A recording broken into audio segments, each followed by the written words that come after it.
سامنے اللہ کی مسجد میں اللہ کے گھر میں حاضر ہوا جائے. نہیں جانتا کہ جس کا کلمہ پڑھا ہے اس نے فرمایا ہے جب انسان اپنے گھر سے مسجد کے لیے نکلتا ہے آسمان والا اس کے لیے 2 فرشتے بھیج دیتا ہے جو اس کے ساتھ نور کے جھنڈے لے کر اس کے ساتھ قدم سے قدم ملاتے ہوئے جاتے ہیں. یہ ایک قدم زمین پہ رکھتا ہے، ایک قدم اٹھاتا ہے، اس کا ایک گناہ معاف ہو جاتا ہے، ایک نیکی لکھ دی جاتی ہے. یہ نہیں جانتا، یہ نماز کا ترک کرنے والا نہیں جانتا کہ اس کے رسول علیہ الصلوۃ والسلام نے فرمایا من خرج من بیتہ متطہرا الی المسجد فاجرہ کالحاج المحرم. جو انسان اپنے گھر سے وضو کر کے نماز کے لیے مسجد کی طرف جاتا ہے اللہ تعالیٰ اس کو اتنا ثواب دیتے ہیں جتنا احرام باندھ کر حج پر جانے والے کو ثواب دیتے ہیں. اس کو گرم نرم بستر، اس کو میٹھی نیند، اس کو شیطان کی لوریے اپنے بستر سے اٹھنے نہیں دیتی. یہ اپنی خواہش کی بات مان کر نماز کے لیے نہیں جاتا تو یہ اپنے خواہش کو اللہ کی عبادت میں شریک کر رہا.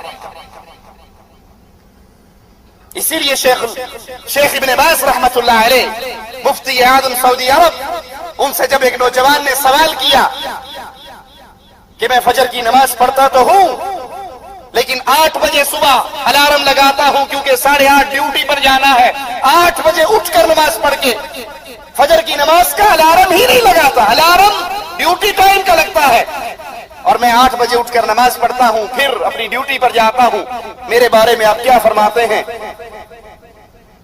اپنے وقت کے امام شیخ ابن باز رحمت اللہ علیہ نے فرمایا تو کافر ہے، مسلمان نہیں، کیونکہ تو نے نماز کے اس وقت کو بدل ڈالا جو وقت اللہ نے مقرر کیا تھا اور تو نے وہ وقت مقرر کیا جو تیری خواہش نے چاہا. اور دلیل قرآن حکیم کی اس آیت سے لی.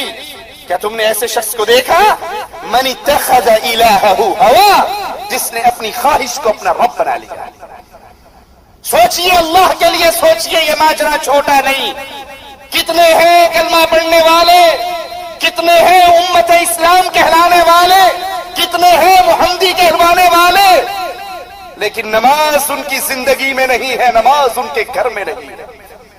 بیوی سے اس مسئلے پر تو لڑائی ہو سکتی ہے تو نے سالن میں مرچیں تیز کیوں کی تھی.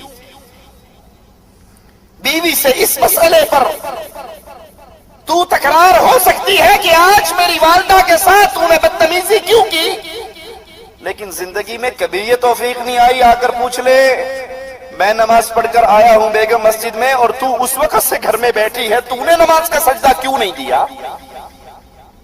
اس مسئلے پر نہ کبھی اولاد سے جھگڑا، نہ کبھی بیوی بچوں سے جھگڑا، نہ کبھی دوست. وہ سمجھتے ہیں یہ پرائیویٹ معاملہ، پڑھ لو آپ کی مرضی، نہ پڑھو آپ کی مرضی، آپ نے اپنی قبر میں جانا میں نے اپنی قبر میں جانا. یہ شیطان کا دھوکہ. آقا علیہ الصلوۃ والسلام نے فرمایا نماز ترک کرنا شرک ہے. ابن ماجہ میں ہے لیس بین العبد والشرک الا ترک الصلاۃ، بندے اور شرک کے درمیان نماز ہے.